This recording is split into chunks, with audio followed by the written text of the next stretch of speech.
ಮುಂಗಾರು ಆರ್ಭಟ ನದಿಗಳಿಗೆ ಜೀವಕಳೆ, ಕರಾವಳಿ ಕಂಗಾಲು, ಮಳೆಯಲ್ಲೇ ಜೀವನ. ಪ್ರತಿ ಜಿಲ್ಲೆಗಳಿಂದ ಗ್ರೌಂಡ್ ರಿಪೋರ್ಟ್. ಮುಂಗಾರು ಅಬ್ಬರ.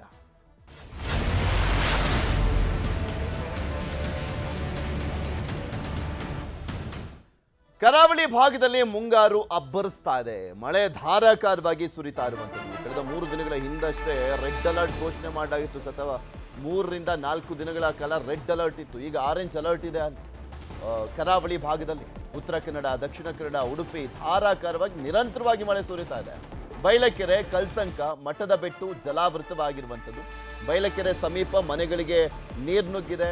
ನೆರೆ ನೀರು. ಅಗ್ನಿಶಾಮಕ ದಳದಿಂದ ರಕ್ಷಣಾ ಕಾರ್ಯಾಚರಣೆಯನ್ನ ಮಾಡಲಾಗ್ತದೆ. ಸುರಕ್ಷಿತ ಪ್ರದೇಶಗಳಿಗೆ ಸಂತ್ರಸ್ತರನ್ನ ಶಿಫ್ಟ್ ಮಾಡಲಾಗ್ತದೆ. ಅಲ್ಲಿನ ಪರಿಸ್ಥಿತಿ ಹೇಗಿದೆ ಅನ್ನುವಂಥದ್ದನ್ನ ಕೂಡ ನಿಮಗೆ ತೋರಿಸ್ತಾ ಇದ್ವಿ. ಕಂಪ್ಲೀಟ್ ಆಗಿ ಜಲಾವೃತ ಆಗೋಗಿದೆ ಆ ಗ್ರಾಮ. ಉಕ್ಕಿ ಹರಿದಂಥ ಉಡುಪಿಯ ಇಂದ್ರಾಣಿ ತೀರ್ಥ, ಅಲ್ಲಿ ನದಿಗಳು ಕೂಡ ಉಕ್ಕಿ ಹರಿತಾ ಇರುವಂಥದ್ದು. ಈ ಸಂದರ್ಭದಲ್ಲಿ ರಕ್ಷಣಾ ಕಾರ್ಯಾಚರಣೆಯನ್ನು ಕೂಡ ಮಾಡಲಾಗ್ತಾ ಇದೆ ಅಗ್ನಿಶಾಮಕ ದಳದಿಂದ. ಬಿಕಾಸ್ ಅದು ಸಂಪೂರ್ಣವಾಗಿ ಮಳೆ ನಿರಂತರವಾಗಿ ಬರ್ತಾ ಇರುವಂಥ ಕಾರಣಕ್ಕೋಸ್ಕರ ಅಲ್ಲಿನ ಊರುಗಳು ಜಲಾವೃತವಾಗ್ತಾ ಇದ್ದಾವೆ, ಸಂಪರ್ಕ ಕಡಿತವಾಗ್ತಾ ಇದೆ, ಜನಜೀವನನೇ ಅಸ್ತವ್ಯಸ್ತ ಆಗಿರುವಂಥದ್ದು. ಇನ್ನೂ ಕೂಡ ಮುಂದಿನ 5 ದಿನಗಳ ಕಾಲ ಕೂಡ ಧಾರಾಕಾರವಾಗಿ ಮಳೆ ಸುರಿಯುತ್ತೆ ಅನ್ನುವಂಥ ಎಚ್ಚರಿಕೆಯನ್ನು ಹವಾಮಾನ ಇಲಾಖೆ ಕೊಟ್ಟಿರುವಂಥದ್ದು. ಸೊ ಅಲ್ಲಿನ ಜಿಲ್ಲಾಡಳಿತ ಕೂಡ ಎಷ್ಟು ಸಾಧ್ಯನೋ ಅಷ್ಟು ಮಟ್ಟಿಗೆ ಸ್ಪಂದಿಸುವಂಥ ಕೆಲಸವನ್ನು, ಹಾಗೆ ಎಚ್ಚರಿಕೆ ವಹಿಸುವಂಥ ಕೆಲಸವನ್ನು ಮಾಡ್ತಾ ಇದೆ. ಈಗ ತೋರಿಸ್ತಾ ಇದ್ದೆ ದೃಶ್ಯಾವಳಿಗಳಲ್ಲಿ ಅಲ್ಲಿ ಹೇಗಿದೆ ಪರಿಸ್ಥಿತಿ ಅನ್ನುವಂಥದ್ದನ್ನು ನೋಡ್ಬೋದು. ಯಾವ ರೀತಿಯಾಗಿ ರಕ್ಷಣಾ ಕಾರ್ಯಾಚರಣೆ ಕೂಡ ಮಾಡಲಾಗ್ತಾ ಇದೆ. ಅಲ್ಲಿ ಪ್ರಾಣಿಗಳನ್ನು ಕೂಡ ರಕ್ಷಣೆ ಮಾಡ್ತಾ ಇದ್ದಾರೆ. ಬರೀ ಮನುಷ್ಯರನ್ನು ಮಾತ್ರ ಅಲ್ಲ, ಅಗ್ನಿಶಾಮಕ ದಳದವರು ಬೋಟ್ಗಳ ಮುಖಾಂತರ ಅಲ್ಲಿದ್ದಂಥ ಜನರನ್ನು, ಪ್ರಾಣಿಗಳನ್ನು ರಕ್ಷಣೆ ಮಾಡುವಂಥ ಕೆಲಸವನ್ನು ಮಾಡಲಾಗ್ತದೆ. ಬೇರೆ ಕಡೆ ಸುರಕ್ಷಿತ ಸ್ಥಳಕ್ಕೆ ಶಿಫ್ಟ್ ಮಾಡಲಾಗ್ತಾ ಇದೆ. ನಿರಂತರವಾಗಿ ಮಳೆ ಬರ್ತಾ ಇರುವಂಥ ಕಾರಣಕ್ಕೋಸ್ಕರ ಅಲ್ಲಿ ಆಲ್ಮೋಸ್ಟ್ ಎಲ್ಲ ನದಿಗಳು ಕೂಡ ಉಕ್ಕಿ ಹರಿತಾ ಇದ್ದಾವೆ.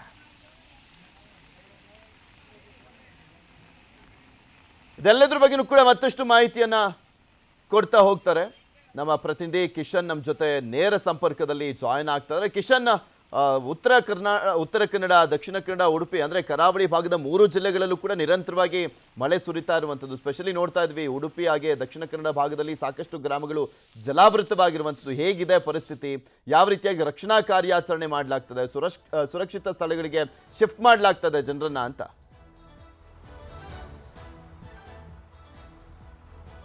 ಪೃಥ್ವಿ, ಪ್ರಮುಖವಾಗಿ ಉಡುಪಿ ಜಿಲ್ಲೆಯಲ್ಲಿ ದೊಡ್ಡ ಮಟ್ಟದ ಮಳೆ ಆಗಿರುವಂತದ್ದು. ನಿನ್ನೆ ರಾತ್ರಿಯಿಂದಲೇ ಎಡೆಬಿಡದೆ ಸುರಿದಂತಹ ಮಳೆಗೆ ಉಡುಪಿ ತಾಲೂಕಿನ ಅಂದ್ರೆ ಉಡುಪಿ ನಗರದಲ್ಲಿ ಹರಿಯುವಂತಹ ಇಂದ್ರಾಣಿ ನದಿ ಉಕ್ಕಿ ಹರಿದಿದೆ. ಹಾಗಾಗಿ ನದಿ ತೀರದಲ್ಲಿರುವಂತಹ ಕಲ್ಸಂಕ, ಮಠದ ಬೆಟ್ಟು ಮತ್ತು ಕೃಷ್ಣ ಮಠದ ಪಾರ್ಕಿಂಗ್ ಏರಿಯಾಗಳು ಸಂಪೂರ್ಣವಾಗಿ ಜಲಾವೃತಗೊಂಡಿರುವಂತದ್ದು. ಪ್ರಮುಖವಾಗಿ ಕಲ್ಸಂಗದ ಸಮೀಪ ಇರುವಂತಹ ಪಾಡಿಗಾರ್ ಪ್ರದೇಶ ಅದು ಈಗ ಸಂಪೂರ್ಣವಾಗಿ ಜಲಾವೃತಗೊಂಡಿರುವಂತದ್ದು. ಈ ನಿಟ್ಟಿನಲ್ಲಿ ಅಲ್ಲಿರುವಂತಹ ತಗ್ಗು ಪ್ರದೇಶದ ನಿವಾಸಿಗಳನ್ನ ಸುರಕ್ಷಿತ ಪ್ರದೇಶಗಳಿಗೆ ರವಾನೆ ಮಾಡಲಾಗ್ತಾ ಇದೆ. ಅಗ್ನಿಶಾಮಕ ದಳ ಮತ್ತು SDRF ತಂಡ ಜೊತೆಯಾಗಿ ಈ ಕಾರ್ಯಾಚರಣೆಯನ್ನ ಮಾಡ್ತಾ ಇರುವಂತದ್ದು.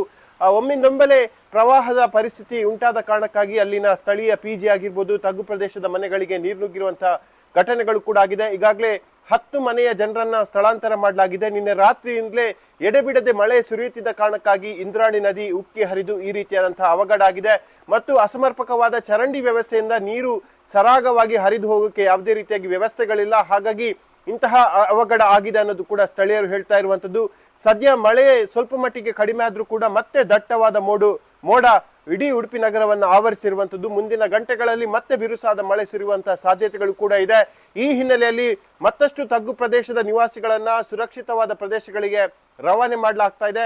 ಜೊತೆಗೆ ಪ್ರಾಣಿ ಪಕ್ಷಿಗಳನ್ನ ಕೂಡ ಸೇಫ್ ಆಗಿ ರವಾನೆ ಮಾಡಲಾಗ್ತಿರುವಂತದ್ದು. ಹಾಗಾಗಿ ಮುಂದಿನ ಕೆಲ ಗಂಟೆಗಳ ಕಾಲ ಮತ್ತೆ ಮಳೆ ಸುರಿಯುವಂತ ಸೂಚನೆಗಳು ಕೂಡ ಇದೆ.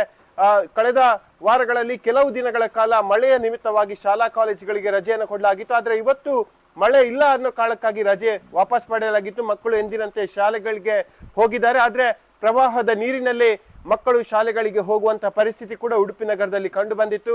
ಹಾಗಾಗಿ ಉಡುಪಿ ನಗರ ಸೇರಿದಂತೆ ಹಲವು ಭಾಗದಲ್ಲಿ ಅಂದ್ರೆ ಇಂದ್ರಾಣಿ ನದಿ ಎಲ್ಲಿ ಎಲ್ಲ ಹರಿಯುತ್ತಾ ಆ ಪ್ರದೇಶಗಳಲ್ಲಿ, ಆ ನದಿ ತೀರಗಳಲ್ಲಿ ಈಗ ಪ್ರವಾಹದ ವಾತಾವರಣ ಸದ್ಯಕ್ಕೆ ಕಂಡು ಬರ್ತಾ ಇದೆ. ಮಳೆ ಕಡಿಮೆ ಆದ್ರೆ ಆ ಪ್ರವಾಹದ ಪರಿಸ್ಥಿತಿ ಕಡಿಮೆ ಆಗ್ಬಹುದು. ಆದ್ರೆ ಮಳೆ ಜಾಸ್ತಿ ಆದ್ರೆ ಮತ್ತಷ್ಟು ಪರಿಸ್ಥಿತಿ ವಿಷಮಗೊಳ್ಳುವಂತ ಸಾಧ್ಯತೆಗಳು ಕೂಡ ಇದೆ. ಹೀಗಾಗ್ಲೇ ಅಗ್ನಿಶಾಮಕ ದಳ ಮತ್ತು SDRF ತಂಡ ಜೊತೆಯಾಗಿ ಕಾರ್ಯಾಚರಣೆಯನ್ನ ಮಾಡ್ತಾ ಇರುವಂತದ್ದು. ಬೋಟ್ ಮೂಲಕವಾಗಿ ತಗ್ಗು ಪ್ರದೇಶದ ಮನೆಗಳಿಗೆ ಹೋಗಿ ಅಲ್ಲಿದ್ದಂತಹ ಜನರನ್ನ ಸುರಕ್ಷಿತ ಪ್ರದೇಶಗಳಿಗೆ ರವಾನೆಯನ್ನ ಮಾಡ್ತಾ ಇರುವಂತದ್ದು. ಪ್ರತಿ ವರ್ಷ ಇಂದ್ರಾಣಿ ನದಿ ಈ ರೀತಿಯಾಗಿ ಉಕ್ಕಿ ಹರಿದ ಸಂದರ್ಭದಲ್ಲಿ ಈ ರೀತಿಯ ಅವಘಡಗಳು ಆಗತ್ತೆ. ಇವತ್ತು ಕೂಡ ಅದೇ ಮರುಕಳಿಸಿರುವಂತದ್ದು. ಮಳೆ ಬಿಟ್ಟು ಬಿಟ್ಟು ಬರ್ತಾ ಇರೋ ಕಾರಣಕ್ಕಾಗಿ ಜನರಿಗೆ ಕೂಡ ಆತಂಕ ಇರುವಂತದ್ದು. ಮತ್ತೆ ತಮ್ಮ ಮನೆಗಳು, ಪಿಜಿಗಳು ಎಲ್ಲಿ ಜಲಾವೃತಗೊಳ್ಳುವ ತಮ್ಮ ಆತಂಕದಲ್ಲಿ ಸದ್ಯ ಉಡುಪಿಯ ನಗರದ ಜನರಿರುವಂತದ್ದು. ಪೃಥ್ವಿರಾಜ್. ಓಕೆ, ಧನ್ಯವಾದ ಕಿಶನ್, ನಿಮ್ಮೆಲ್ಲ ಮಾಹಿತಿಗಾಗಿ. ನಿಮಗೆ ತೋರಿಸ್ತಾ ಇದ್ವಿ ಅಲ್ಲಿ ಪರಿಸ್ಥಿತಿ ಯಾವ ರೀತಿಯಾಗಿದೆ ಅಂತ. ತ್ವರಿತಗತಿಯಲ್ಲಿ ಎಷ್ಟು ಸಾಧ್ಯನೋ ಅಷ್ಟು ಮಟ್ಟಿಗೆ ಜಿಲ್ಲಾಡಳಿತ ಕೂಡ ಸ್ಪಂದಿಸುವಂಥ ಕೆಲಸವನ್ನು ಮಾಡ್ತಾ ಇರುವಂಥದ್ದು. ಅಗ್ನಿಶಾಮಕ ದಳದವರು, SDRF ಸಿಬ್ಬಂದಿಗಳು ಕೂಡ ಇದ್ದಾರೆ. ಅವರೆಲ್ಲರೂ ಕೂಡ ಎಲ್ಲೆಲ್ಲಿ ಅಪಾಯ ಇದೆ ಅಲ್ಲಿರುವಂಥ ಜನರನ್ನು ಸುರಕ್ಷಿತ ಸ್ಥಳಗಳಿಗೆ ಶಿಫ್ಟ್ ಮಾಡ್ತಾ ಇದ್ದಾರೆ. ಇನ್ನು ಕೆಲವೊಂದು ಗ್ರಾಮಗಳಂತೂ ಕಂಪ್ಲೀಟ್ ಆಗಿ ಮುಳುಗಡೆ ಆಗಿರುವಂಥದ್ದು. ಅಲ್ಲಿ ಜನಜೀವನ ಅಸ್ತವ್ಯಸ್ತ ಆಗೋದ್ರ ಜೊತೆಗೆ ಸಂಪರ್ಕ ಕೂಡ ಕಡಿತ ಆಗ್ತಾ ಇದೆ. ಸಾಕಷ್ಟು ಸೇತುವೆಗಳು ಮುಳುಗಡೆ ಆಗ್ತಾ ಇರುವಂಥ ಹಿನ್ನೆಲೆಯಲ್ಲಿ ಸ್ಪೆಷಲಿ ಉಡುಪಿ ಭಾಗದಲ್ಲಿ ಹೆಚ್ಚಿನ ಪ್ರಮಾಣದಲ್ಲಿ ಅವಾಂತರ ಸೃಷ್ಟಿಯಾಗಿರುವಂಥದ್ದು ನೆರೆಯಿಂದಾಗಿ. ಸೊ ಹೀಗಾಗಿನೇ ಅಲ್ಲಿ ರಕ್ಷಿಸುವಂಥ ಕೆಲಸಗಳು ಭರದಿಂದ ಸಾಗ್ತಾ ಇದೆ. ಬರೀ ಮನುಷ್ಯರನ್ನು ಮಾತ್ರ ಅಲ್ಲ, ನಿಮಗೆ ತೋರಿಸ್ತಾ ಇದ್ವಿ ಪ್ರಾಣಿಗಳನ್ನು ಕೂಡ ರಕ್ಷಣೆ ಮಾಡುವಂಥ ಕೆಲಸವನ್ನು ಪಾಪ ಅಗ್ನಿಶಾಮಕ ದಳದವರು ಮಾಡ್ತಾ ಇದ್ದಾರೆ. ಇದೇ ರೀತಿಯಾಗಿ ದಕ್ಷಿಣ ಕನ್ನಡದಲ್ಲೂ ಕೂಡ ಪರಿಸ್ಥಿತಿ ಇದೆ, ಉತ್ತರ ಕನ್ನಡದಲ್ಲೂ ಕೂಡ ಪರಿಸ್ಥಿತಿ ಇದೆ. ರೆಡ್ ಅಲರ್ಟ್ ಬೇರೆ ಇತ್ತು ಆ ಭಾಗದಲ್ಲಿ. ರೆಡ್ ಅಲರ್ಟ್ ಇದ್ದಂಥ ಹಿನ್ನೆಲೆಯಲ್ಲಿ ಧಾರಾಕಾರವಾಗಿ ಮಳೆ ಕೂಡ ಸುರಿದಿರುವಂಥದ್ದು. ಈಗ 3 ದಿನಗಳ ಅಂದರೆ ಮುಂದಿನ 5 ದಿನಗಳ ಕಾಲ ಇನ್ನೂ ಹೆಚ್ಚಿನ ಪ್ರಮಾಣದಲ್ಲಿ ಮಳೆ ಸುರಿಯುತ್ತೆ ಅನ್ನುವಂಥ ಎಚ್ಚರಿಕೆಯನ್ನು ಕೂಡ ಕೊಡಲಾಗಿರುವಂಥದ್ದು. ಅಲ್ಲಿ ಒಂದು ಕಡೆ ಸಮುದ್ರ ಭಾಗದ ಹತ್ರ ಅಲೆ ಅಬ್ಬರ ಇದ್ದರೆ, ಇನ್ನು ಈ ಕಡೆ ಸಿಟಿ ಕಡೆ ಎಲ್ಲ ಬಂದಂಥ ಸಂದರ್ಭದಲ್ಲಿ, ಗ್ರಾಮಗಳ ಕಡೆ ಬಂದಂಥ ಟೈಮ್ನಲ್ಲಿ ಅಲ್ಲಿ ಧಾರಾಕಾರವಾಗಿ ಮಳೆ ಬರ್ತಾ ಇರುವಂಥ ಕಾರಣಕ್ಕೋಸ್ಕರ ನೀರು ಕೂಡ ಫ್ಲೋ ಆಗ್ತಾ ಇಲ್ಲ, ಎಲ್ಲ ನದಿಗಳು ಉಕ್ಕಿ ಹರಿತಾ ಇರುವಂಥ ಕಾರಣಕ್ಕೆ. ತುಂಬಿದ ನದಿಗೆ ಹಾರಿ ವ್ಯಕ್ತಿ ಆತ್ಮಹತ್ಯೆಗೆ ಯತ್ನ ಮಾಡಿಕೊಂಡಿರುವಂಥ ಘಟನೆ ನಡೆದಿದೆ. ದಕ್ಷಿಣ ಕನ್ನಡದ ಕುಕ್ಕೆ ಸುಬ್ರಹ್ಮಣ್ಯ ಬಳಿ ಒಂದು ಘಟನೆ ನಡೆದಿರುವಂಥದ್ದು. ಕುಮಾರಧಾರ ನದಿಗೆ ಹಾರಿದ್ದವನನ್ನ ರಕ್ಷಣೆ ಮಾಡಲಾಗಿದೆ. ಆರಂಭದಲ್ಲಿ ಈತ ಎಲ್ಲೋ ಸಿಕ್ಕಾಕೊಂಡ್ಬಿಟ್ಟಿದ್ದಾನೆ ಅನ್ನುವಂಥ ಪ್ರಶ್ನೆಗಳು ಬಂದಿತ್ತು. ಆ ಕಾರಣಕ್ಕೋಸ್ಕರ ಅಲ್ಲಿ ಗೊತ್ತಾಗ್ತಿದ್ದ ಹಾಗೆ ಅಲ್ಲಿ ಅಗ್ನಿಶಾಮಕ ದಳದವರು ಹೋಗ್ಬಿಟ್ಟು ರಕ್ಷಣೆ ಮಾಡಿದ್ರು. ಆಮೇಲೆ ಗೊತ್ತಾಗಿದ್ದು ಈತ ಆತ್ಮಹತ್ಯೆಗೆ ಪ್ರಯತ್ನ ಪಟ್ಟಿದ್ದ ಅಂತ. ಬೆಂಗಳೂರು ಮೂಲದ ರವಿಕುಮಾರ್ನನ್ನ ರಕ್ಷಣೆ ಮಾಡಲಾಗಿದೆ. ಕಡಬ ತಾಲೂಕಿನ ಪುಳಿಕುಕ್ಕು ಎಂಬಲ್ಲಿ ರಕ್ಷಣೆ ಮಾಡಲಾಗಿರುವಂಥದ್ದು. ಕಡಬ ಸರ್ಕಾರಿ ಆಸ್ಪತ್ರೆಯಲ್ಲಿ ಚಿಕಿತ್ಸೆಯನ್ನ ಕೊಡಲಾಗ್ತಾ ಇದೆ ಆತನಿಗೆ. ತೋರಿಸ್ತಾ ಇದ್ವಿ ದೃಶ್ಯಾವಳಿಯಲ್ಲಿ ಆತನನ್ನ ರಕ್ಷಣೆ ಮಾಡಲಾದಂಥ ಸಂದರ್ಭ. ಆಸ್ಪತ್ರೆಗೆ ಸೇರಿಸಲಾಗಿದೆ. ಬಟ್ ಅಲ್ಲೇ ಹೋಗ್ಬಿಟ್ಟು ಯಾಕೆ ಆತ್ಮಹತ್ಯೆಗೆ ಪ್ರಯತ್ನ ಪಟ್ಟೋ ಏನೋ ಗೊತ್ತಿಲ್ಲ. ಬೆಂಗಳೂರಿಂದ ಹೋಗಿದ್ದಾನೆ ಅಲ್ಲಿಗೆ ಆತ್ಮಹತ್ಯೆಯನ್ನ ಮಾಡಿಕೊಳ್ಳುವಂಥ ಸಂದರ್ಭದಲ್ಲಿ. ಆತ ಆತ್ಮಹತ್ಯೆಯನ್ನ ಮಾಡಿಕೊಳ್ಳುವಂಥ ಟೈಮ್ನಲ್ಲಿ ಯಾರೋ ನೋಡಿದ್ದಾರೆ. ಈ ಸಂದರ್ಭದಲ್ಲಿ ಮಾಹಿತಿಯನ್ನು ಕೊಡಲಾಗಿದೆ. ಮಾಹಿತಿ ತಿಳಿತಿದ್ದ ಹಾಗೆ ಹೇಗಿದ್ರು ರೆಡಿ ಇದ್ರು. ಯಾಕೆಂದರೆ ಈ ರೀತಿಯಾಗಿ ಅಲ್ಲಿ ಅವಾಂತರಗಳು ನಡೆಯುವಂಥ ಸಾಧ್ಯತೆ ಇರುವಂಥ ಕಾರಣಕ್ಕೋಸ್ಕರ ಅಗ್ನಿಶಾಮಕ ದಳದ ಸಿಬ್ಬಂದಿ, SDRF, NDRF ಇವನ್ನೆಲ್ಲರನ್ನೂ ಕೂಡ ನಿಯೋಜನೆ ಮಾಡಲಾಗಿರುತ್ತೆ. ಈ ವಿಚಾರ ಗೊತ್ತಾಗ್ತಿದ್ದ ಹಾಗೆ ಆ ವ್ಯಕ್ತಿಯನ್ನ ರಕ್ಷಣೆ ಮಾಡಲಾಗಿದೆ. ಇದ್ರ ಬಗ್ಗೆ ಮತ್ತಷ್ಟು ಮಾಹಿತಿಯನ್ನು ಕೊಡ್ತಾ ಹೋಗ್ತಾರೆ ನಮ್ಮ ಪುತ್ತೂರಿನ ಪ್ರತಿನಿಧಿ ಅಜಿತ್. ನಮ್ಮ ಜೊತೆ ದೂರವಾಣಿ ಸಂಪರ್ಕದಲ್ಲಿ ಜಾಯ್ನ್ ಆಗಿದ್ದಾರೆ. ಅಜಿತ್, ಅಂದರೆ ಈತ ಬೆಂಗಳೂರು ಮೂಲದವನೇನಾ ಅಥವಾ ಇಲ್ಲಿ ಬಂದು ವಾಸ ಮಾಡ್ತಾ ಇದ್ದಿದ್ದಂಥವನ, ಆ ಭಾಗದವನಾಗಿ ಯಾವ ಕಾರಣಕ್ಕೆ ಆತ್ಮಹತ್ಯೆಗೆ ಟ್ರೈ ಮಾಡಿದಂತೆ, ಹೇಗಿದೆ ಆತನ ಪರಿಸ್ಥಿತಿ, ಯಾರು ನೋಡಿದ್ದು ಈತನನ್ನ ಉಳಿಸುವಂತ ನಿಟ್ಟಿನಲ್ಲಿ? ಈ ವ್ಯಕ್ತಿ ಬೆಂಗಳೂರಿನ ಮೂಲದ ವ್ಯಕ್ತಿ ಆಗಿದ್ದು ಬೈಕ್ ಮೂಲಕ ಈ ಒಂದು ಸುಬ್ರಹ್ಮಣ್ಯಕ್ಕೆ ಬಂದ ವ್ಯಕ್ತಿ ಆಗಿರುವಂತ ಸಾಧ್ಯತೆ ಇದೆ. ಸ್ಥಳೀಯರ ಮಾಹಿತಿ ಪ್ರಕಾರ ಈತ ಕಡಬ ತಾಲೂಕಿನ ಪುಳಿಕುಕ್ಕು ಎಂಬಲ್ಲಿ ಸೇತುವೆಯಿಂದ ಕುಮಾರ ನದಿಗೆ ಹಾರಿದ್ದಾನೆ. ಈ ಒಂದು ಹಾರಿದ ಸಂದರ್ಭದಲ್ಲಿ ಆತನನ್ನು ಸ್ಥಳೀಯರು ಗಮನಿಸಿ ಅಗ್ನಿಶಾಮಕ ದಳ ಮತ್ತು ಪೊಲೀಸರಿಗೆ ಮಾಹಿತಿಯನ್ನು ನೀಡಿದ್ರು. ಈ ಹಿನ್ನೆಲೆಯಲ್ಲಿ ಕಾರ್ಯಾಚರಣೆ ನಡೆಸಿದ ಅಗ್ನಿಶಾಮಕ ದಳ ಮತ್ತು ಲೋಕಲ್ ಶೌರ್ಯ ಪಡೆ ಅವರು ಈ ಒಂದು ವ್ಯಕ್ತಿಯನ್ನು ಕುಮಾರಧಾರ ನದಿಯಿಂದ ಹೊರತೆಗುವಂತ ಕೆಲಸ ಮಾಡಿದ್ದಾರೆ ಮತ್ತು ಈಗ ಕಡಬ ಆಸ್ಪತ್ರೆಗೆ ಆತನನ್ನು ದಾಖಲಿಸಲಾಗಿದೆ. ಓಕೆ, ಧನ್ಯವಾದ ಅಜಿತ್ ನಿಮ್ಮೆಲ್ಲ ಮಾಹಿತಿಗಾಗಿ. ಉತ್ತರ ಕನ್ನಡ ಜಿಲ್ಲೆಯಲ್ಲಿ ನಿಲ್ಲದ ಮಳೆ, ಕೆಲವು ಕಡೆ ಮನೆಗಳಿಗೆ ನುಗ್ತಾ ಇರುವಂಥದ್ದು ನೀರು. ಕಂಗಾಲಾಗಿದ್ದಾರೆ ಜಿಲ್ಲೆಯ ಜನ. ಇನ್ನು 3 ದಿನ ನಿರಂತರವಾಗಿ ಮಳೆಯಾಗುವಂಥ ಸೂಚನೆ ಇರುವಂಥದ್ದು. ಮತ್ತೆ ತಗ್ಗು ಪ್ರದೇಶಗಳು ಜಲಾವೃತವಾಗ್ತಾ ಇದ್ದಾವೆ. ಗುಡ್ಡ ಕುಸಿಯುವಂಥ ಭೀತಿಯಲ್ಲಿ ಜಿಲ್ಲೆಯ ಜನ ಇದ್ದಾರೆ. ನಿರಂತರವಾಗಿ ಸುರಿತಾ ಇರುವಂಥ ಮಳೆ ಜಿಲ್ಲೆಯ ಎಲ್ಲ ತಾಲೂಕುಗಳಲ್ಲಿಯೂ ಕೂಡ ಎಡಬಿಡದೆ ಸುರಿತಾ ಇದೆ ಮಳೆ. ಉತ್ತರ ಕನ್ನಡ ಜಿಲ್ಲೆ ಇದೆಯಲ್ಲ, ಇದು ಆಲ್ಮೋಸ್ಟ್ ಕಾಡಿನಿಂದ ಕೂಡಿರುವಂಥ ಜಿಲ್ಲೆ. ಅತಿ ಹೆಚ್ಚು ಕಾಡನ್ನು ಹೊಂದಿರುವಂಥ ಜಿಲ್ಲೆ ಯಾವುದಾದ್ರೂ ಇದ್ದರೆ ಅದು ನಮ್ಮ ರಾಜ್ಯದಲ್ಲಿ ಉತ್ತರ ಕನ್ನಡ ಜಿಲ್ಲೆ. ಅಲ್ಲಿ ನಿರಂತರವಾಗಿ ಮಳೆ ಆಗ್ತಾ ಇದೆ. ಗುಡ್ಡ ಕುಸಿಯುವಂಥ ಭೀತಿ ಕೂಡ ಇರುವಂಥದ್ದು. ಸಾಕಷ್ಟು ಗ್ರಾಮಗಳು ಜಲಾವೃತವಾಗಿದ್ದಾವೆ. ರಸ್ತೆ ಸಂಪರ್ಕ ಸಾಕಷ್ಟು ಕಡೆ ಕಡಿತ ಆಗಿರುವಂಥದ್ದು. ಮೇನ್ ಹೆದ್ದಾರಿಗಳೇ ರಸ್ತೆ ಸಂಪರ್ಕದಿಂದ ಕಡಿತವಾಗಿರುವಂಥದ್ದು. ಇಂಥ ಪರಿಸ್ಥಿತಿ ಇದೆ. ಅದರ ಜೊತೆಗೆ ಸಮುದ್ರದ ಅಲೆಗಳ ಹೊಡೆತ ಬೇರೆ. ಸೊ ಕಡಲ್ ಕೊರೆತ ಮತ್ತೊಂದು ಕಡೆ ಅಲ್ಲಿನ ರಸ್ತೆಗಳು ಕೂಡ ಕೊಚ್ಕೊಂಡು ಹೋಗ್ತಾ ಇರುವಂಥದ್ದು. ನಾನಾ ಅವಾಂತರಗಳು ಸೃಷ್ಟಿಯಾಗಿದೆ. ಜಿಲ್ಲಾಡಳಿತ ಅಲ್ಲಿ ಸ್ಪಂದಿಸುವಂಥ ಕೆಲಸವನ್ನು ಮಾಡ್ತಾ ಇದೆ. ಬಟ್ ಈ ನಿರಂತರವಾಗಿ ಮಳೆ ಬರ್ತಾ ಇರುವಂಥ ಕಾರಣಕ್ಕೋಸ್ಕರ ರಕ್ಷಣೆ ಕಾರ್ಯ ಕೂಡ ಸ್ವಲ್ಪ ಕಷ್ಟನೇ ಆಗಿರುತ್ತೆ ಮಾಡುವಂಥ ನಿಟ್ಟಿನಲ್ಲಿ ನೋಡೋದಾದರೆ. ಇನ್ನೊಂದು ಕಡೆ 5 ದಿನಗಳ ಕಾಲ ಅಂದರೆ ಮುಂದಿನ 5 ದಿನಗಳ ಕಾಲ ಇನ್ನೂ ಧಾರಾಕಾರವಾಗಿ ಮಳೆ ಸುರಿಯಲಿದೆ ಅನ್ನುವಂಥ ಎಚ್ಚರಿಕೆಯನ್ನು ಕೊಡಲಾಗಿದೆ ಉತ್ತರ ಕನ್ನಡ ಜಿಲ್ಲೆಗೆ. ಇದ್ರ ಬಗ್ಗೆ ಇನ್ನಷ್ಟು ಮಾಹಿತಿಯನ್ನು ಕೊಡ್ತಾ ಹೋಗ್ತಾರೆ ನಮ್ಮ ಉತ್ತರ ಕನ್ನಡದ ಪ್ರತಿನಿಧಿ ದರ್ಶನ್ ನಾಯಕ್ ನಮ್ಮ ಜೊತೆ ದೂರವಾಣಿ ಸಂಪರ್ಕದಲ್ಲಿ ಜಾಯ್ನ್ ಆಗ್ತಾರೆ. ದರ್ಶನ್, ಯಾವ ರೀತಿಯಾಗಿದೆ ಪರಿಸ್ಥಿತಿ ಉತ್ತರ ಕನ್ನಡದಲ್ಲಿ, ಹೇಗೆ ಸ್ಪಂದಿಸುವಂತ ಕೆಲಸವನ್ನ ಜಿಲ್ಲಾಡಳಿತ ಮಾಡ್ತಾ ಇದೆ ಅಂತ? ಪೃಥ್ವಿ, ಉತ್ತರ ಕನ್ನಡ ಜಿಲ್ಲೆಯಲ್ಲಿ ಕಳೆದ 4 ದಿನದಿಂದ ಭಾರಿ ಮಳೆ ಆಗ್ತಾ ಇರುವಂತದ್ದು. ಈ ಹಿನ್ನೆಲೆಯಲ್ಲಿ ಒಂದ್ ಕಡೆ ಕರಾವಳಿ ತಾಲೂಕುಗಳಲ್ಲಿ ಕಡಲ್ಕೊರೆತದ ಭೀತಿ ಆವರಿಸಿದ್ರೆ, ಇದು ಮಲೆನಾಡು ಭಾಗದಲ್ಲಿ ಪ್ರವಾಹದ ಪರಿಸ್ಥಿತಿ ಈಗ ಎದುರಾಗಿರತಕ್ಕಂಥದ್ದು. ಈ ಹಿನ್ನೆಲೆಯಲ್ಲಿ ಉತ್ತರ ಕನ್ನಡ ಜಿಲ್ಲಾಡಳಿತ ಈಗಾಗಲೇ ಯುದ್ಧೋಪಾದಿಯಲ್ಲಿ ಸಂತ್ರಸ್ತರನ್ನ ಅವರನ್ನ ಕಾಳಜಿ ಕೇಂದ್ರದತ್ತ ಸಾಗಿಸುವಂತ ಎಲ್ಲಾ ಕೆಲಸವನ್ನ ಸಹ ಈಗ ಮಾಡ್ತಾ ಇದೆ. ಒಂದು ಹಂತಕ್ಕೆ ಈಗ ಮಳೆ ನಿಂತರೂ ಕೂಡ ಉತ್ತರ ಕನ್ನಡ ಜಿಲ್ಲೆಯಲ್ಲಿ ಪ್ರವಾಹ ಪರಿಸ್ಥಿತಿಯಲ್ಲಿ ಮುಂದುವರೆದಿರತಕ್ಕಂಥದ್ದು. ಉತ್ತರ ಕನ್ನಡ ಜಿಲ್ಲೆಯ ಕಾರವಾರ ತಾಲೂಕಿನ ಚೆಂಡೆ ಆಗಿರ್ಬೋದು, ಅರಗ ಗ್ರಾಮದಲ್ಲಿ ನೌಕಾನೆಲೆ ಪ್ರದೇಶದಲ್ಲಿ ಅಭಿವೃದ್ಧಿ ಕಾಮಗಾರಿಯಿಂದ ಕೃತಕ ಪ್ರವಾಹ ಇಲ್ಲಿ ಸೃಷ್ಟಿಯಾಗಿರತಕ್ಕಂಥದ್ದು. ಇಲ್ಲಿ ಮನೆಗಳಿಗೆ ನೀರು ನುಗ್ಗುವ ಆತಂಕ ಈಗಾಗಲೇ ಎದುರಾಗಿದೆ. ಇವರನ್ನು ಸಹ ಕಾಳಜಿ ಕೇಂದ್ರಕ್ಕೆ ಸಾಗಿಸುವಂತ ಎಲ್ಲಾ ಪ್ರಯತ್ನಗಳು ಸಹ ಈಗಾಗಲೇ ನಡೀತಾ ಇದೆ. ಉತ್ತರ ಕನ್ನಡ ಜಿಲ್ಲೆಯಾದ್ಯಂತ ಇವತ್ತು ಮುಂಜಾನೆಯಿಂದಲೇ ಭಾರೀ ಮಳೆ ಆಗ್ತಾ ಇರುವಂತದ್ದು. ತಗ್ಗು ಪ್ರದೇಶ, ಹಳ್ಳಕೊಳ್ಳ ನದಿಗಳು ಈಗ ಉಕ್ಕಿ ಹರಿತಾ ಇದೆ. ಪೃಥ್ವಿ, ಓಕೆ, ಧನ್ಯವಾದ ದರ್ಶನ್ ನಿಮ್ಮೆಲ್ಲ ಮಾಹಿತಿಗಾಗಿ. ಪಶ್ಚಿಮ ಘಟ್ಟದಲ್ಲಿ ಭಾರಿ ಮಳೆ ಅಬ್ಬರ ಇರುವಂಥದ್ದು. ಗೋವಾದ ಸತ್ತಾರಿ ಬಳಿ ಸಿಲುಕಿದಂಥ ಪ್ರವಾಸಿಗರು 150ಕ್ಕೂ ಅಧಿಕ ಪ್ರವಾಸಿಗರನ್ನ ರಕ್ಷಣೆ ಮಾಡಲಾಗಿದೆ. ಸಾಕಷ್ಟು ಜನ ಸಿಕ್ಕಾಕೊಂಡ್ಬಿಟ್ಟಿದ್ರು. ಅವರನ್ನ ರಕ್ಷಣೆ ಮಾಡುವಂಥ ಕೆಲಸವನ್ನ ಅಲ್ಲಿನ ಅಗ್ನಿಶಾಮಕ ದಳದ ಸಿಬ್ಬಂದಿ ಹಾಗೂ ಪೊಲೀಸರು ಮಾಡಿದ್ರು. ವೀಕೆಂಡ್ ಮಸ್ತಿಗೆ ಜಲಪಾತಕ್ಕೆ ಬಂದಿದ್ರು. ಜಲಪಾತದಲ್ಲಿ ಸಿಕ್ಕಾಕೊಂಡಿದ್ರು 150ಕ್ಕೂ ಅಧಿಕ ಪ್ರವಾಸಿಗರು. ಅಗ್ನಿಶಾಮಕ ಹಾಗೂ ಪೊಲೀಸರಿಂದ ರಕ್ಷಣೆ ಮಾಡುವಂಥ ಕೆಲಸ ಆಯಿತು.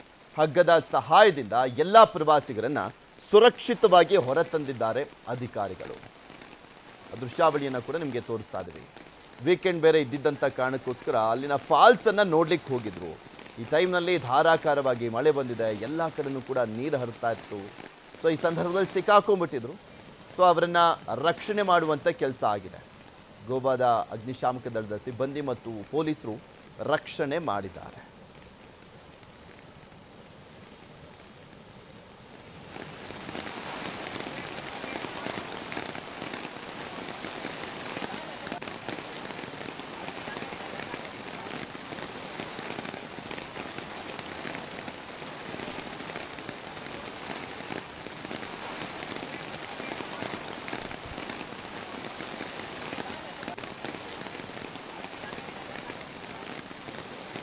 ಮಹಾರಾಷ್ಟ್ರ ಮತ್ತು ಪಶ್ಚಿಮ ಘಟ್ಟ ಪ್ರದೇಶದಲ್ಲಿ ಮುಂದುವರೆದಿರುವಂಥದ್ದು ಮಳೆ. ಚಿಕ್ಕೋಡಿ ಉಪವಿಭಾಗ ವ್ಯಾಪ್ತಿಯ ಮತ್ತೊಂದು ಸೇತುವೆ ಮುಳುಗಡೆ ಆಗಿದೆ.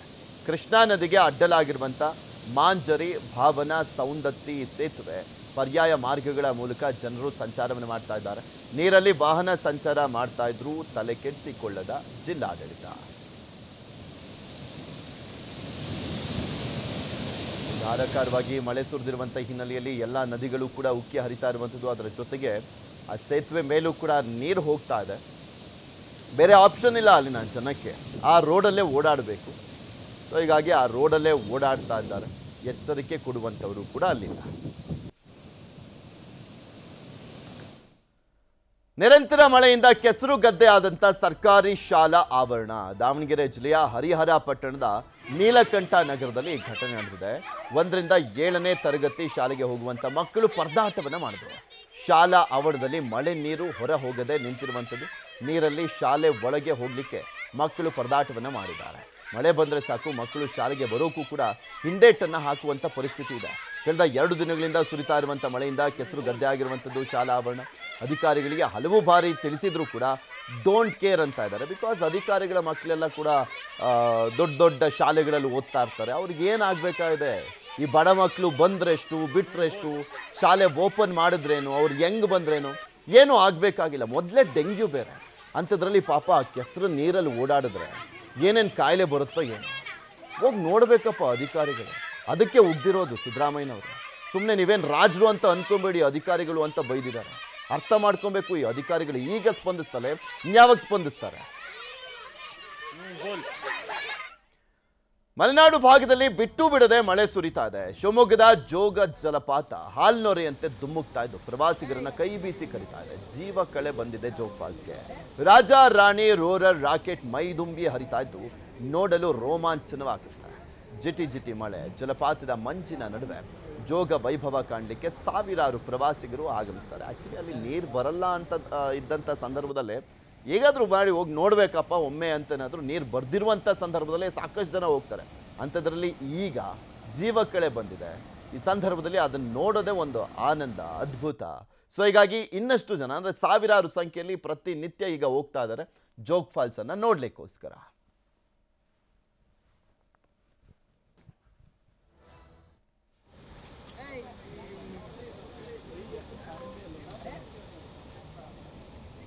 ರಾಜ್ಯದಾದ್ಯಂತ ಮುಂಗಾರು ಮಳೆಯ ಅಬ್ಬರ ಜೋರಾಗಿದೆ. ಜುಲೈನ ಮೊದಲ ವಾರದಲ್ಲೇ ಅಧಿಕ ಮಳೆ ಸುರಿತಾ ಇರುವಂಥದ್ದು. ವಾರದಲ್ಲೇ 25% ಅಧಿಕ ಮಳೆ ಆಗಿದೆ. ವಾಡಿಕೆಗಿಂತ 25% ಜಾಸ್ತಿ ಮಳೆ ಆಗಿದೆ ಈ ಬಾರಿ. ಜುಲೈನ 7 ದಿನಗಳಲ್ಲಿ 72 ಮಿಲಿಮೀಟರ್ ಮಳೆ ಆಗಿರುವಂಥದ್ದು. ವಾಡಿಕೆಗಿಂತ 25% ಹೆಚ್ಚು ಮಳೆ ಆಗಿದೆ. ಕರಾವಳಿ ಭಾಗದಲ್ಲಂತೂ ಅತ್ಯಧಿಕ ಮಳೆ ಆಗಿರುವಂಥದ್ದು. ಬಿಕಾಸ್ ಅಲ್ಲಂತೂ ನಿರಂತರವಾಗಿ ಮಳೆ ಸುರಿತಾನೆ ಇದೆ. ಬ್ರೇಕ್ಗಿನ್ನ ಮುಂಚೆ ತೋರಿಸ್ತಾ ಇದ್ವಿ ದಕ್ಷಿಣ ಕನ್ನಡ, ಉಡುಪಿ, ಉತ್ತರ ಕನ್ನಡದಲ್ಲಿ ಯಾವ ರೀತಿಯಾಗಿದೆ ಪರಿಸ್ಥಿತಿ. ಜನಜೀವನ ಅಸ್ತವ್ಯಸ್ತವಾಗೋಗಿದೆ. ಇಂಥ ಪರಿಸ್ಥಿತಿ ಇರುವಂಥ ಸಂದರ್ಭದಲ್ಲಿ ವಾಡಿಕೆಗಿಂತ 25% ಹೆಚ್ಚು ಮಳೆ ಸುರಿದಿದೆ ಅಂದರೆ ಲೆಕ್ಕ ಹಾಕಲಿ. ಅದು ಅಲ್ಲದೆ ಇನ್ನೂ 5 ದಿನಗಳ ಕಾಲ ಮಳೆ ಸುರಿಯಲಿರುವಂಥ ಕಾರಣಕ್ಕೋಸ್ಕರ ರೆಕಾರ್ಡ್ ಬ್ರೇಕ್ ಆಗುತ್ತೆ. ಇದ್ರ ಬಗ್ಗೆ ಇನ್ನಷ್ಟು ಮಾಹಿತಿಯನ್ನ ಕೊಡ್ತಾ ಹೋಗ್ತಾರೆ ನಮ್ಮ ಪ್ರತಿನಿಧಿ ಆಶಿಕ್. ನಮ್ಮ ಜೊತೆ ನೇರ ಸಂಪರ್ಕದಲ್ಲಿ ಜಾಯ್ನ್ ಆಗ್ತಾ ಇದ್ದಾರೆ. ಆಶಿಕ್, ನೋಡ್ತಾ ಇದ್ವಿ ಇಲ್ಲಿ ರಾಜ್ಯದಾದ್ಯಂತ ಹಲವು ಭಾಗಗಳಲ್ಲಿ, ಸ್ಪೆಷಲಿ ಕರಾವಳಿ ಮತ್ತು ಮಲೆನಾಡು ಭಾಗದಲ್ಲಿ ನಿರಂತರವಾಗಿ ಮಳೆ ಸುರಿತಾ ಇದೆ. ಇನ್ನು ಎಷ್ಟು ದಿನ ಈ ರೀತಿಯಾದಂಥ ಪರಿಸ್ಥಿತಿ ಇರುತ್ತೆ? ಅದರಲ್ಲೂ ಸ್ಪೆಷಲಿ ಮೊದಲ ವಾರದಲ್ಲೇ 25% ವಾಡಿಕೆಗಿಂತ ಜಾಸ್ತಿ ಬೇರೆ ಮಳೆ ಆಗ್ಬಿಟ್ಟಿದೆ.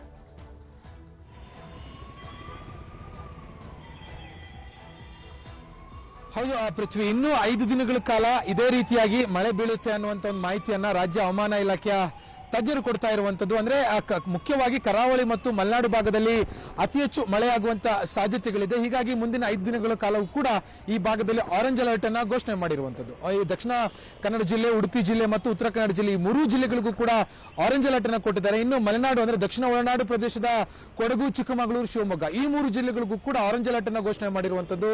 ಕಳೆದ 1 ವಾರದಲ್ಲಿ ವಾಡಿಕೆಗಿಂತ ಹೋಲಿಕೆ ಮಾಡಿದ್ರೆ ರಾಜ್ಯದಲ್ಲಿ ಅತಿ ಹೆಚ್ಚು ಮುಂಗಾರು ಮಳೆ ಆಗಿರೋದು ಗೊತ್ತಾಗಿದೆ. 25% ಅತಿ ಹೆಚ್ಚು ಮಳೆ ಈ ಬಾರಿ ಆಗಿರುವಂತದ್ದು. ಕಳೆದ್ರೆ ವಾಡಿಕೆ ಏನು ಅಂತಂದ್ರೆ ಈ ಒಂದು ಜುಲೈ 1ರಿಂದ ಜುಲೈ 7ನೇ ತಾರೀಕುವರೆಗೂ ರಾಜ್ಯದಲ್ಲಿ ವಾಡಿಕೆ ಮಳೆ ಎಷ್ಟು ಅಂತಂದ್ರೆ 58 ಮಿಲಿಮೀಟರ್ನಷ್ಟು ಮಳೆ ಆಗುವಂತದ್ದು ವಾಡಿಕೆ. ಆದ್ರೆ ಈ ಬಾರಿ ಈ ಒಂದು ಅವಧಿಯಲ್ಲಿ ಬರೋಬ್ಬರಿ 72 ಮಿಲಿಮೀಟರ್ನಷ್ಟು ರಾಜ್ಯದಲ್ಲಿ ಮಳೆ ಆಗಿರುವಂತದ್ದು. ಇದನ್ನ ಹೋಲಿಕೆ ಮಾಡಿದ್ರೆ 25% ಈ ಬಾರಿ ಹೆಚ್ಚಿನ ಮಳೆ ಆಗಿದೆ ಅನ್ನುವಂಥದ್ದು ರಾಜ್ಯ ಹವಾಮಾನ ಇಲಾಖೆಯ ತಜ್ಞರು ಕೊಡ್ತಾ ಇರುವಂತಹ ಮಾಹಿತಿ. ಇದೇ ರೀತಿಯಾಗಿ ಮುಂದಿನ 5 ದಿನಗಳ ಕಾಲವೂ ಕೂಡ ರಾಜ್ಯದಲ್ಲಿ ಮಳೆ ಆಗುತ್ತೆ. ಹೀಗಾಗಿ ಮುಂಗಾರು ಮಳೆ ಕಳೆದ ಏನು ವರ್ಷಕ್ಕಿಂತ ಮತ್ತೆ ವಾಡಿಕೆಗಿಂತ ಹೆಚ್ಚಿನ ಮಳೆ ಈ ಬಾರಿ ಆಗುವಂತ ಸಾಧ್ಯತೆಗಳಿದೆ. ಈ ಬಾರಿ ನಮಗಂತೂ ಪೂರ್ವ ಮುಂಗಾರು ಬಹಳ 62% ನಷ್ಟು ಹೆಚ್ಚಿನ ಮಳೆ ಪೂರ್ವ ಮುಂಗಾರು ಆ ಸಮಯದಲ್ಲೇ ಆಗಿದೆ. ಹೀಗಾಗಿ ಮುಂಗಾರು ಮಳೆಯೂ ಕೂಡ ಅದಕ್ಕಿಂತಲೂ ಹೆಚ್ಚಿನದಾಗಿ ಮಳೆ ಬೀಳುವಂತ ಸಾಧ್ಯತೆಗಳಿದೆ. ಈಗಾಗಲೇ ಉತ್ತರ ಕನ್ನಡ ಮತ್ತು ದಕ್ಷಿಣ ಕನ್ನಡ, ಉಡುಪಿ, ಶಿವಮೊಗ್ಗ, ಚಿಕ್ಕಮಗಳೂರು, ಕೊಡಗು ಇಲ್ಲೆಲ್ಲವೂ ಕೂಡ ನಿರಂತರವಾಗಿ ಮಳೆ ಸುರಿತಾ ಇದೆ. ಇದೇ ರೀತಿಯಾಗಿರುವಂತಹ ವಾತಾವರಣ ಇನ್ನೂ ಒಂದು 5 ದಿನಗಳ ಕಾಲ ರಾಜ್ಯದಲ್ಲಿ ಮುಂದುವರಿಯುತ್ತೆ. ಮತ್ತೊಂದು ಕಡೆಯಿಂದ ಉತ್ತರ ಕರ್ನಾಟಕ, ಉತ್ತರ ಒಳನಾಡು ಪ್ರದೇಶದಲ್ಲೂ ಕೂಡ ಇದೇ ರೀತಿಯಾಗಿರುವಂತಹ ಮಳೆ ಸುರಿಯುವಂತಹ ಸಾಧ್ಯತೆಗಳಿದೆ. ಜುಲೈ 12ನೇ ತಾರೀಕುವರೆಗೂ ಕೂಡ ಉತ್ತರ ಭಾಗದಲ್ಲಿರುವಂತಹ ಬೆಳಗಾವಿ, ಧಾರವಾಡ, ಗದಗ, ಬೀದರ್ ಸೇರಿದಂತೆ ಕೆಲವೊಂದಿಷ್ಟು ಜಿಲ್ಲೆಗಳಲ್ಲಿ ಬಹಳ ಧಾರಾಕಾರವಾಗಿ ಮಳೆ ಆಗುವಂತಹ ಸಾಧ್ಯತೆಗಳಿದೆ. ಹೀಗಾಗಿ ಅಗತ್ಯ ಕ್ರಮಗಳನ್ನು ತೆಗೆದುಕೊಳ್ಳೋದಕ್ಕೂ ಕೂಡ ಒಂದು ಮುನ್ನೆಚ್ಚರಿಕೆ ಸೂಚನೆಯನ್ನು ಕೂಡ ಹವಾಮಾನ ಇಲಾಖೆ ತಜ್ಞರು ಕೊಡ್ತಾ ಇರುವಂತದ್ದು. ಇನ್ನು ಬೆಂಗಳೂರಿಗೆ ಸಂಬಂಧಪಟ್ಟಂತೆ ಬೆಂಗಳೂರಿನಲ್ಲಿ ತಾಪಮಾನ ಗಣನೀಯವಾಗಿ ಕಡಿಮೆ ಇರುತ್ತೆ ಮತ್ತು ಸಂಜೆಯ ಹೊತ್ತಲ್ಲಿ ಮಳೆ ಬರುವಂತಹ ಸಾಧ್ಯತೆಗಳು ಕೂಡ ಇದೆ. ಬೆಂಗಳೂರಿನ ಕೆಲವೊಂದಿಷ್ಟು ಜಾಗದಲ್ಲಿ ಸಾಧಾರಣವಾಗಿರುವಂತಹ ಮಳೆ ಬರಬಹುದು ಅನ್ನುವಂತ ಒಂದು ಮಾಹಿತಿಯನ್ನು ಕೂಡ ಹವಾಮಾನ ಇಲಾಖೆ ತಜ್ಞರು ಕೊಡ್ತಾ ಇರುವಂತದ್ದು. ಪೃಥ್ವಿ, ಓಕೆ, ಧನ್ಯವಾದ ಆಶಿಕ್ ನಿಮ್ಮೆಲ್ಲ ಮಾಹಿತಿಗಾಗಿ. ಇನ್ನು ಮಹಾರಾಷ್ಟ್ರದಲ್ಲಿ ಧಾರಾಕಾರ ಮಳೆ ಸುರಿತಾ ಇದೆ. ಮುಂಬೈ ನಗರ ಅಕ್ಷರಶಃ ಮುಳುಗಡೆ ಆಗ್ಬಿಟ್ಟಿದೆ. ಚುನಾಭಟ್ಟಿ, ಸಿಯಾನ್, ಕುರ್ಲಾ ಪ್ರದೇಶಗಳಲ್ಲಿ ಪ್ರವಾಹದ ಪರಿಸ್ಥಿತಿ ನಿರ್ಮಾಣವಾಗಿರುವಂಥದ್ದು. ಚುನಾಭಟ್ಟಿಯಲ್ಲಿ ರೈಲ್ವೆ ಟ್ರ್ಯಾಕ್ ಮುಳುಗಡೆ ಆಗಿದೆ. ಮುಖ್ಯ ರಸ್ತೆಗಳಲ್ಲಿ ಸೊಂಟದವರೆಗೂ ಕೂಡ ನೀರು ಹರಿತಾ ಇದ್ದು ಜನಜೀವನ ಸಂಪೂರ್ಣವಾಗಿ ಅಸ್ತವ್ಯಸ್ತವಾಗಿದೆ. ಕಾರು, ಬಸ್ಸು, ಬೈಕುಗಳು ನೀರಿನಲ್ಲಿ ಮುಳುಗಡೆ ಆಗಿವೆ. ಮುಂದಿನ 3 ಗಂಟೆಗಳಲ್ಲಿ ಭಾರೀ ಮಳೆ ಆಗಲಿದೆ ಅಂತ ಹವಾಮಾನ ಇಲಾಖೆ ಮುನ್ಸೂಚನೆಯನ್ನು ಕೊಟ್ಟಿದೆ.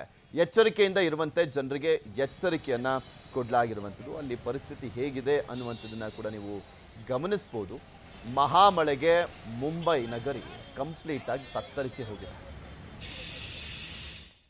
ಇನ್ನು ಮಹಾರಾಷ್ಟ್ರದ ಕರಾವಳಿ ಪ್ರದೇಶಗಳಲ್ಲೂ ಕೂಡ ಅಷ್ಟೇ ಮಳೆ ಅಬ್ಬರ ಜೋರಾಗಿದೆ. ರಾಯಗಢ ಕೋಟೆಯಲ್ಲಿ ಭಾರೀ ಮಳೆ ಆಗಿದೆ.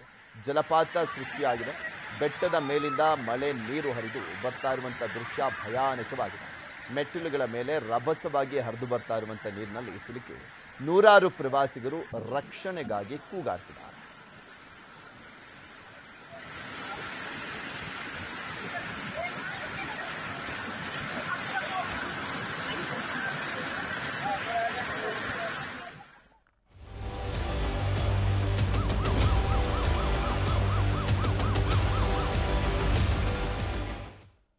ಶಂಕಿತ ಡೆಂಗಿ ಜ್ವರಕ್ಕೆ ಹಾವೇರಿಯಲ್ಲಿ ಮೊದಲ ಸಾವಾಗಿದೆ.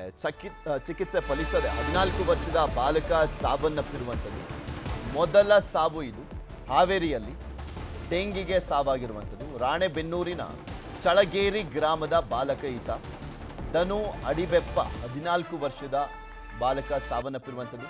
ದಾವಣಗೆರೆಯ ಆಸ್ಪತ್ರೆಯಲ್ಲಿ ಬಾಲಕ ಸಾವನ್ನಪ್ಪಿದ್ದಾರೆ. ಚಿಕಿತ್ಸೆಗೆ ಅಂತ ಸೇರಿಸಲಾಗಿತ್ತು ಆಸ್ಪತ್ರೆಗೆ, ಆದರೆ ಚಿಕಿತ್ಸೆ ಫಲಿಸದೆ ಸಾವನ್ನಪ್ಪಿರುವಂಥದ್ದು. ಸೊ ಹೀಗಾಗಿ ಗ್ರಾಮದಲ್ಲಿ ಹೆಚ್ಚಾಗಿದೆ ಡೆಂಗಿ ಜ್ವರದ ಆತಂಕ. ಉತ್ತರ ಕರ್ನಾಟಕ ಭಾಗದಲ್ಲೂ ಕೂಡ ಡೆಂಗಿ ಪ್ರಕರಣಗಳು ಹೆಚ್ಚಿನದಾಗಿ ವರದಿ ಆಗ್ತಾ ಇರುವಂಥದ್ದು ನಾವು ನೋಡ್ತಾ ಇದ್ವಿ. ಶಿವಮೊಗ್ಗ ಆಗಿರ್ಬೋದು, ಚಿಕ್ಕಮಗಳೂರು, ಹಾಸನ, ದಕ್ಷಿಣ ಕನ್ನಡ ಈ ಭಾಗದಲ್ಲಿ ಹೆಚ್ಚಿನ ಡೆಂಗಿ ಕೇಸ್ಗಳು ವರದಿ ಆಗ್ತಾ ಇದ್ವು. ಮೈಸೂರು ಸೇರಿದಂತೆ ಹಲವು ಜಿಲ್ಲೆಗಳಲ್ಲಿ. ಈಗ ಉತ್ತರ ಕರ್ನಾಟಕ ಭಾಗದಲ್ಲೂ ಕೂಡ ಅಷ್ಟೇ, ಅಲ್ಲಿನ ಧಾರವಾಡ ಆಗಿರ್ಬೋದು, ಹುಬ್ಳಿ ಆಗಿರ್ಬೋದು. ನಿನ್ನೆ ಅಷ್ಟೇ ಗದಗದಲ್ಲಿ ಮೊದಲ ಸಾವಾಗಿತ್ತು. ಈಗ ಹಾವೇರಿಯಲ್ಲಿ ಡೆಂಗಿಗೆ ಒಬ್ಬರು ಸಾವನ್ನಪ್ಪಿರುವಂಥದ್ದು. ಅದು ಬಾಲಕ ಸಾವನ್ನಪ್ಪಿದ್ದಾನೆ, 14 ವರ್ಷದ ಬಾಲಕ. ಆಲ್ರೆಡಿ ರಾಜ್ಯದಲ್ಲಿ 7,000ಕ್ಕೂ ಹೆಚ್ಚಿನ ಡೆಂಗಿ ಪ್ರಕರಣಗಳು ವರದಿ ಆಗ್ತಾ ಇದೆ. ಅದಕ್ಕೋಸ್ಕರನೇ ಇವತ್ತು ಮುಖ್ಯಮಂತ್ರಿಗಳು ಡಿಸಿ ಮತ್ತು ಸಿಇಒ ಇವರನ್ನೆಲ್ಲರನ್ನೂ ಕೂಡ ಮೀಟಿಂಗ್ಗೆ ಕರೆದಿದ್ರು. ಕಟ್ಟುನಿಟ್ಟಿನ ಕ್ರಮ ಕೈಗೊಳ್ಳಬೇಕು, ತಡೆಗಟ್ಟುವಂಥ ನಿಟ್ಟಿನಲ್ಲಿ ಅಧಿಕಾರಿಗಳು ಮುಂದಾಗಬೇಕು ಅಂತ ಸೂಚನೆಯನ್ನು ಕೂಡ ಕೊಟ್ಟಿದ್ದಾರೆ.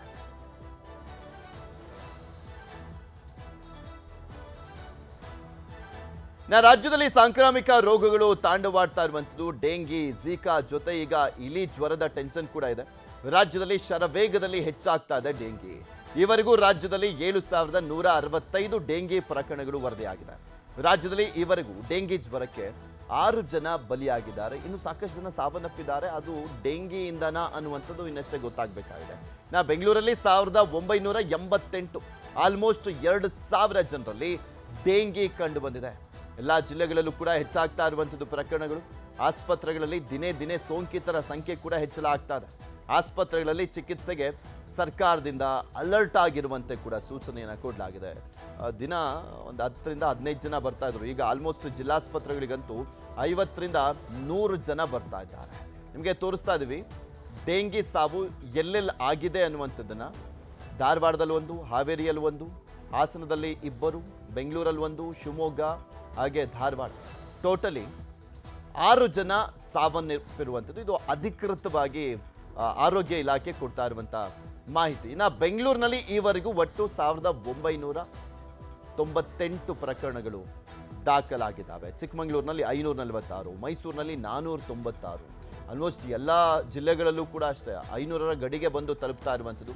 ಹಾವೇರಿಯಲ್ಲಿ ಈವರೆಗೂ 481 ಕೇಸ್, ಶಿವಮೊಗ್ಗದಲ್ಲಿ ಈವರೆಗೂ 292 ಕೇಸ್ಗಳು ವರದಿಯಾಗಿದೆ. ಧಾರವಾಡದಲ್ಲಿ 289, ಹಾಸನದಲ್ಲಿ 224, ಚಿತ್ರದುರ್ಗದಲ್ಲಿ 275.